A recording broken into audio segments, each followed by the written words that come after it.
course, there's long connections between Burma and the British Empire. Britain has had involvement in Burma since early in the 19th century. It was annexed by the British Empire in 1852. The whole series of wars and battles to make Burma a province of British India. And of course the country separated to become a separate crown colony in 1937 and then moved towards independence after the Second World War. Aung Suu Kyi's father was of course one of the heroes of the struggle for Burmese independence, but died before it was fully achieved. She herself moved back into Burma in 1988 after living in Britain so that she could look after her critically ill mother. And here they are.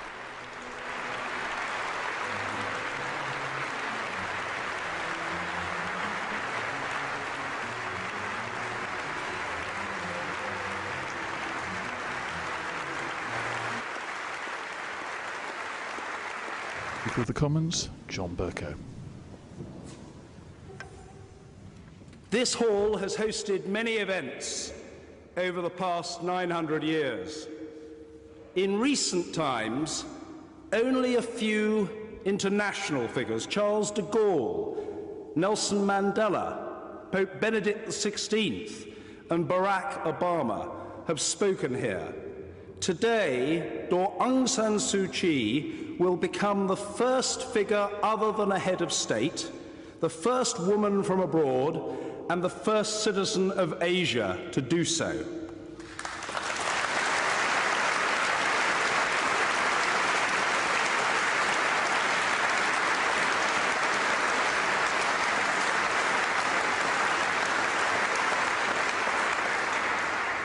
This is not a break from precedent without a purpose. The courage of our guest is legendary. She has withstood the unimaginable suffering of separation from her family and her people with a dignity, fortitude, and resolve which most of us can barely conceive. Her connections with the United Kingdom, reinforced in Oxford yesterday, are intimate. She has been the symbol of resistance to a regime which, even in an imperfect world, has been exceptional in its barbarity.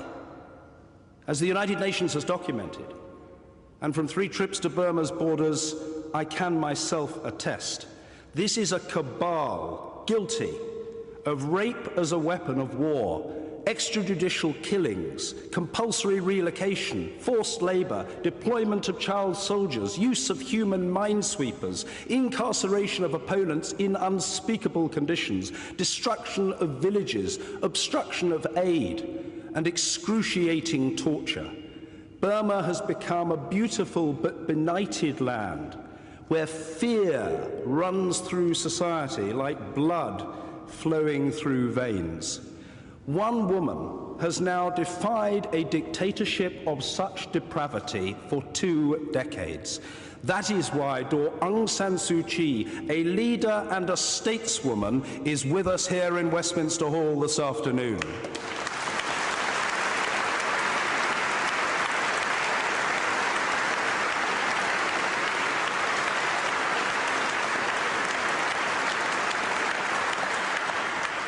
However, there is room for cautious optimism. The recent election to Parliament of our guest, accompanied by 42 of her colleagues, and the release of many political prisoners are welcome signs of reform.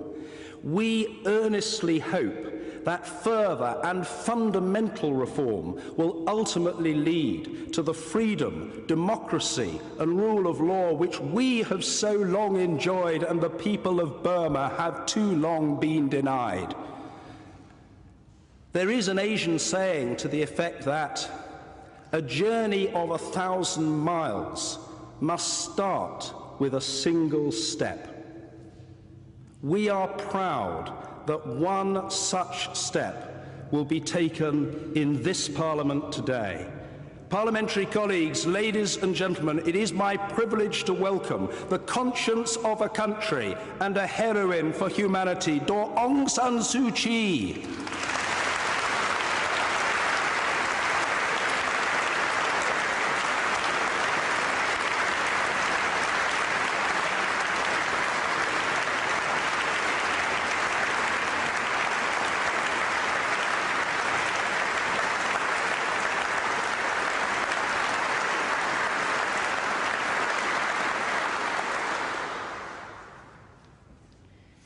Lord Speaker, Mr. Speaker, Mr. Prime Minister, my Lords and members of the House of Commons, thank you for inviting me to speak to you here in this magnificent hall.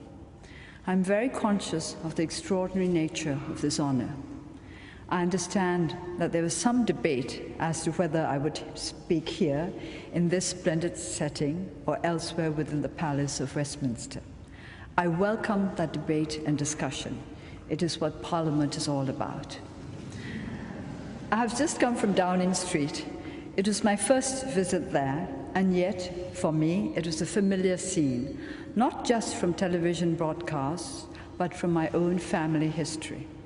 As some of you may be aware, the best-known photograph of my father, Aung, taken shortly before his assassination in 1947, was of him standing in Downing Street with Clement Attlee and others with whom he had been discussing Burma's transition to independence.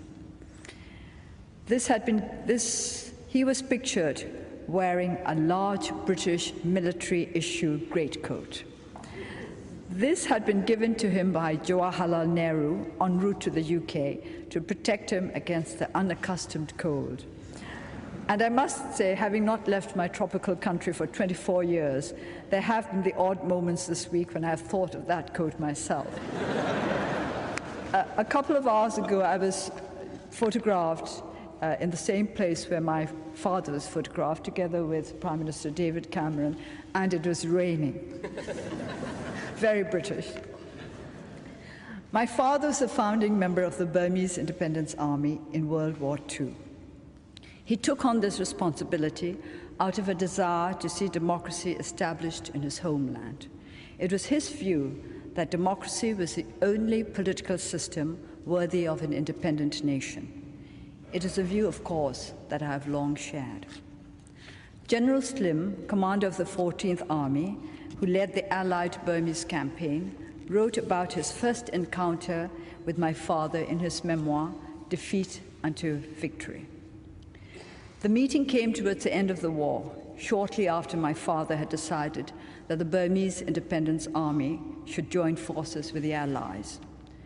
General Slim said to my father, "You've only come to us because we are winning," to which my father replied, "It wouldn't be much good coming to you if you weren't, would it?" Slim saw in my father a practical man with whom he could do business. 6 decades later, I strive to be as practical as my father was.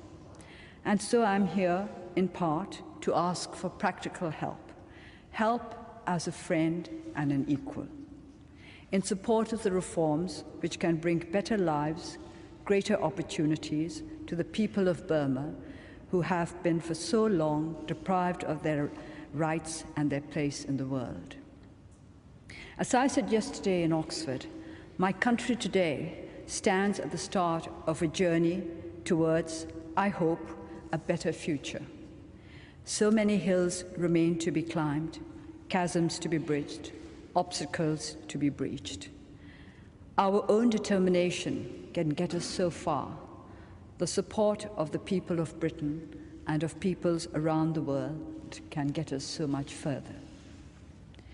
In a speech about change and reform, it is very appropriate to be in Westminster Hall because at the heart of this process must be the establishment of a strong parliamentary institution in my own country.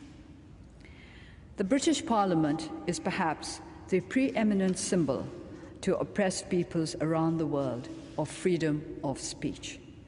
I would imagine that some people here, to some extent, take this freedom for granted.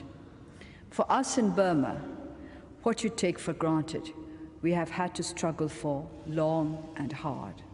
So many people in Burma gave up so much, gave up everything in Burma's ongoing struggle for democracy. And we are only now just beginning to see the fruits of our struggle. Westminster has long set a shining example of realizing the people's desire to be part of their own legislative process. In Burma, our parliament is in its infancy, having been established only in March 2011. As with any new institution, especially an institution which goes against the cultural grain of 49 years of direct military rule, it will take time to find its feet and time to find its voice. Our new legislative processes, which undoubtedly are an improvement on what went before, are not as transparent as they might be. I would like to see us learn from established examples of parliamentary democracies elsewhere so that we might deepen our own democratic standards over time. Perhaps the most critical moment in establishing the credibility of the parliamentary process happens before Parliament even opens, namely, the people's participation in a free, fair, inclusive electoral process. Earlier this year, I myself participated in my first ever election as a candidate. To this day, however, I have not yet had the chance to vote freely in any election.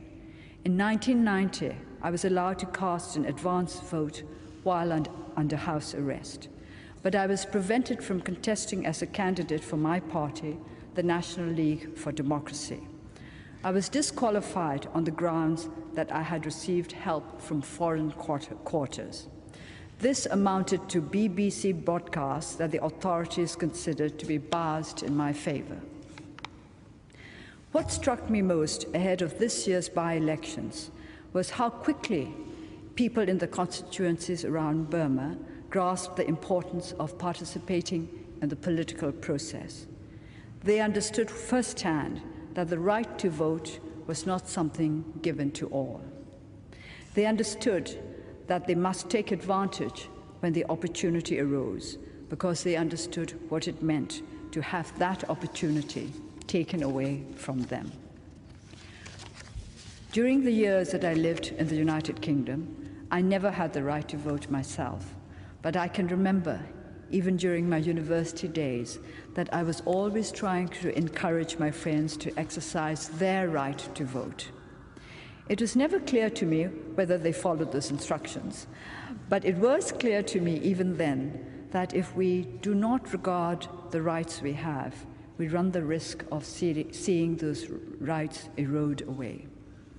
To those who feel themselves to be somehow above politics, I want to say that politics should be seen neither as something that exists above us, nor as something that happens beneath us, but something that is integral to our everyday existence.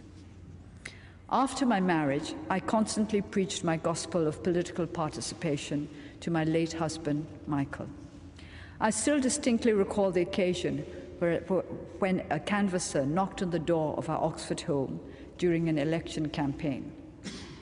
Michael opened the door, and when he saw the gentleman poised to deliver his campaigning pitch, he said, "It's no use trying to win me over. It's my wife who decides how I should vote. She's out now. Why don't you come back later?" The canvasser did come back later, mainly, I think, to see what a wife who decided how her husband should vote looked like. It has been less than 100 days since I, together with my fellow National League for Democracy candidates, was out on the campaign trail across Burma. Our by-elections were held on April the 1st, and I'm conscious that there was a certain skepticism that this would be another elaborate April Fool's joke.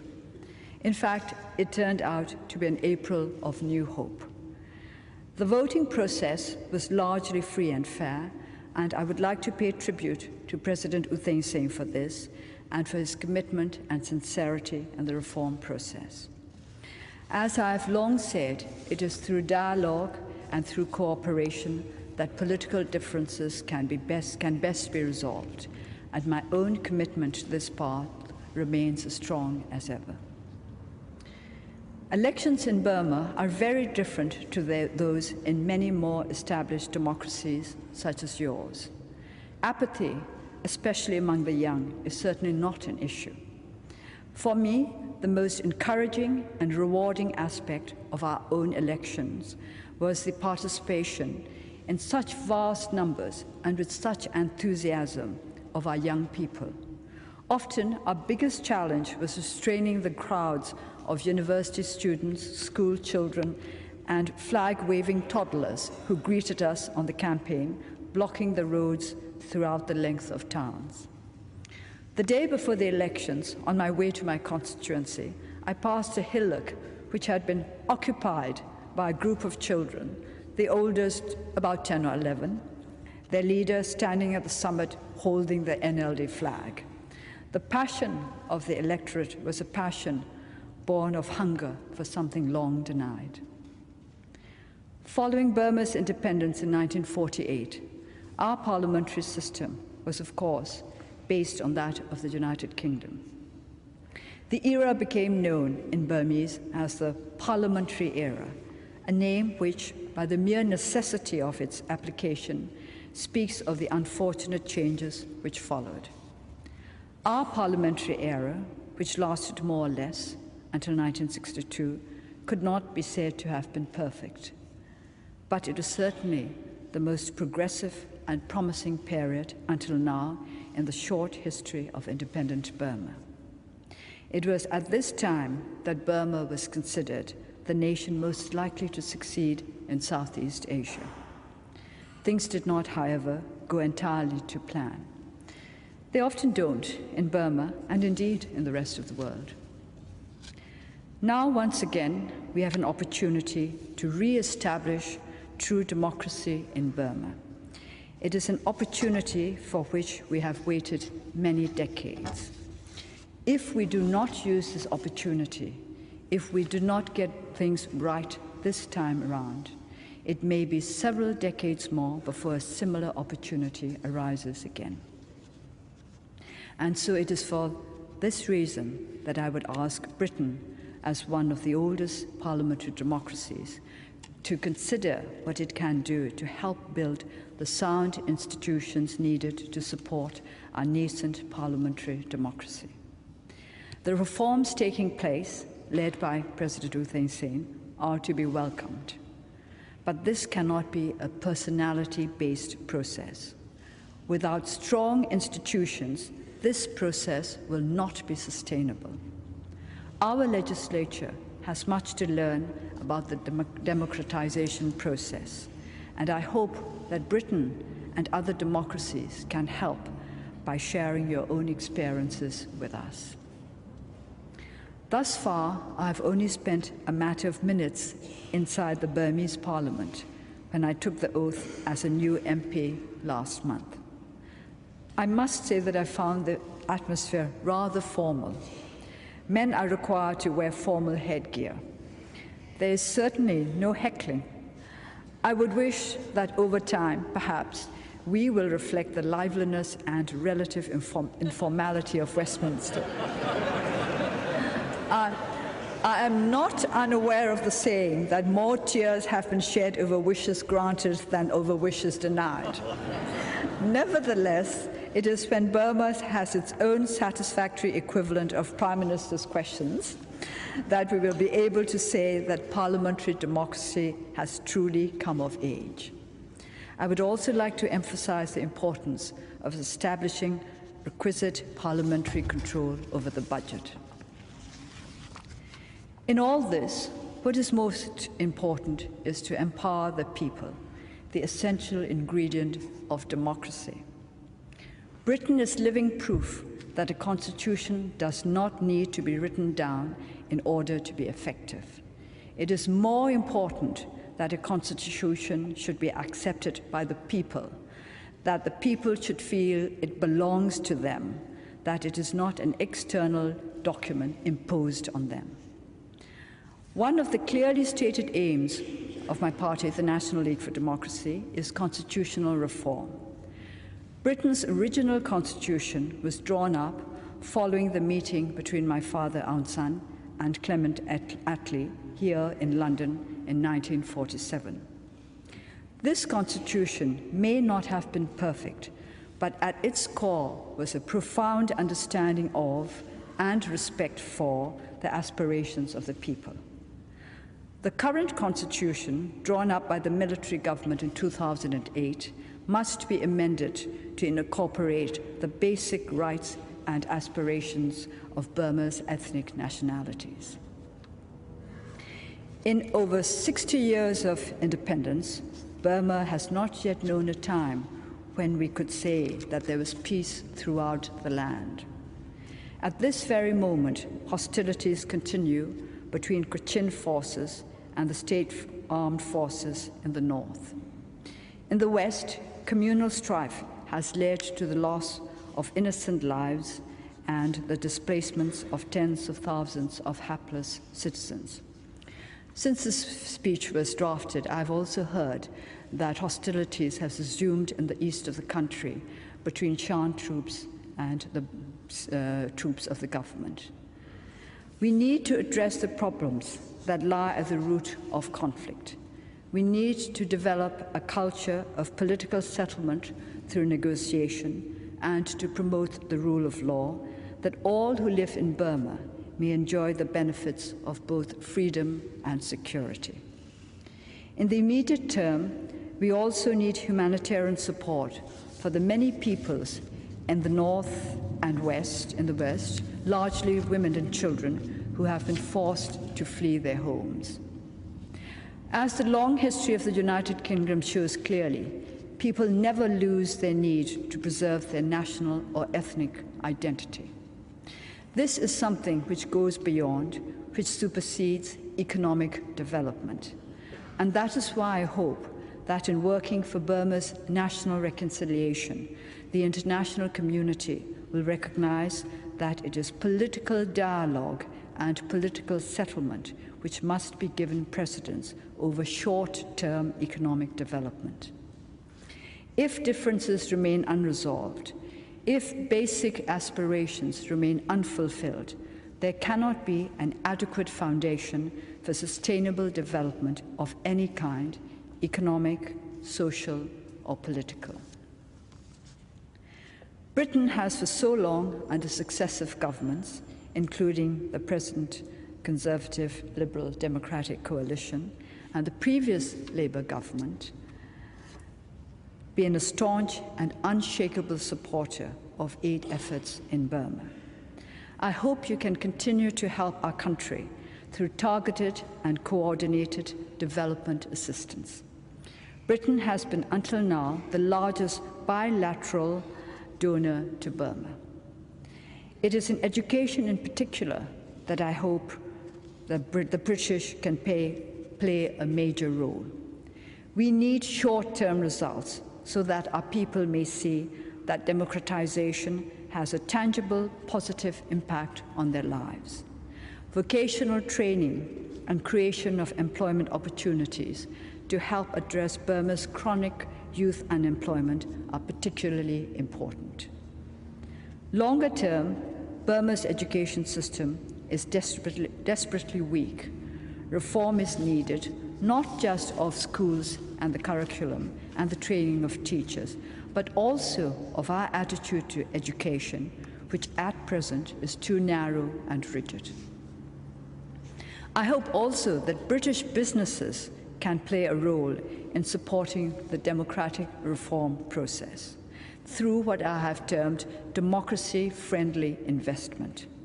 By this, I mean investment that prioritizes transparency, accountability, workers' rights, and environmental sustainability. Investment, particularly in labor-intensive sectors, when carried out responsibly and with positive intent, can offer real benefits to our people. One test will be whether new players will benefit from the investment coming in. Britain has played an important role in facilitating the forthcoming visit next month of the Extractive Industries Transparency Initiative Secretariat. I hope this will be the start of many similar initiatives in the months ahead. It was through learning, while at Oxford, about two great British leaders, Gladstone and Disraeli, that I first developed my understanding of parliamentary democracy. I learned the basics, that one accepts the decision of the voters, that the governing power is gained and relinquished in accordance with the desires of the electorate. That is the system which goes on, and that ultimately everyone gets another chance. These are things taken for granted here in Britain. But in 1990 in Burma, the winner of the elections, the NLD, was never allowed even to convene parliament. I hope that we can leave such days behind us, and that as we look forward to the future, it will be the will of the people that is reflected faithfully in Burma's changing political landscape. This journey out of Burma has not been a sentimental pilgrimage to the past, but an exploration of the new opportunities at hand for the people of Burma. I have been struck throughout my trip by how extraordinarily warm-hearted and open the world has been to us. To experience this firsthand after so long physically separated from this world has been very moving. Countries that geographically are distant have shown that they are close to Burma in what really matters. They are close to the aspirations of the people of Burma. We are brought into proximity through our shared values, and no geographical distance, no human-made barriers can stand in our way. During the years of my house arrest, it was not just the BBC and other broadcasting stations that kept me in touch with the world outside. It was the music of Mozart and Ravi Shankar and the biographies of men and women of different races and religions that convinced me I would never be alone in my struggle. The prizes and honors I received were not so much a personal tribute as a recognition of the basic humanity that unites one isolated person to the rest of the world. During our dark days in the 1990s, a friend sent me a poem by Arthur Hugh Clough. It begins, I think many of you will know it, "Say not the struggle naught availeth." I understand that Winston Churchill, one of the greatest parliamentarians the world has known, used this poem himself as a plea for the United States of America to step in against Nazi Germany.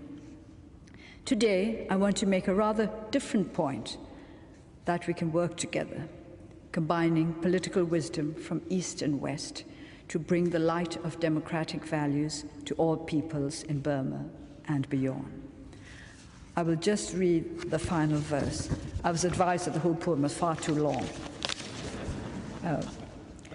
And not by eastern windows only, when daylight comes in the light. In front, the sun climbs slow, how slowly, but westward look, the land is bright. I would like to emphasize in conclusion that this is the most important time for Burma, that this is the moment of our greatest need, and so I would ask that our friends, both here in Britain and beyond, participate and support Burma's efforts towards the establishment of a truly democratic and just society.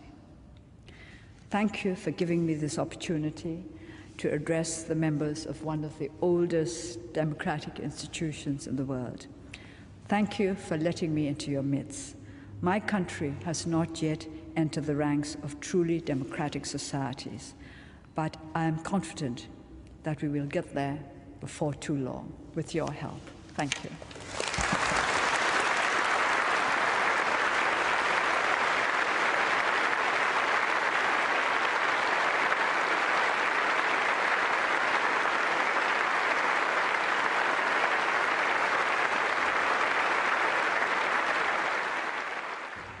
Aung San Suu Kyi, on behalf of the House of Lords and everyone here today, may I express our collective and heartfelt thanks for your inspiring words. We all espouse freedom and democracy, But few of us are called upon to pay for and uphold these principles by spending 15 years in detention. Your presence here today is a testament to your courageous approach of steadfast non-violence and reason in the face of an oppressive, powerful, and determined regime. Your struggle has reverberated around the world. It has forcibly reminded us that free and fair elections, a free press, an independent judiciary, and the institutions of civil society are the cornerstones of democracy and individual freedom. We take these freedoms for granted at our peril. Democracy is never won once and forever. It is a process requiring constant vigilance. Today, you've reminded us of the struggle that must continue in Burma and elsewhere. In post-war Europe, we have seen that it is possible for countries to make the transition from totalitarianism to democracy, and I trust that this will give you hope and encouragement for the journey ahead. Your stand against repression has been at the heart of the National League for Democracy's struggle. I'm sure that at times during your long campaign, you must have felt unbearably lonely, though, as you yourself have said, the Nobel Peace Prize allowed you to feel part of the international community. And indeed, through you, your people and your country were always in our minds. Now, together, we must use this occasion of your address to fellow parliamentarians to renew our own determination to be part of the struggle for liberty, whenever and wherever it arises. Thank you.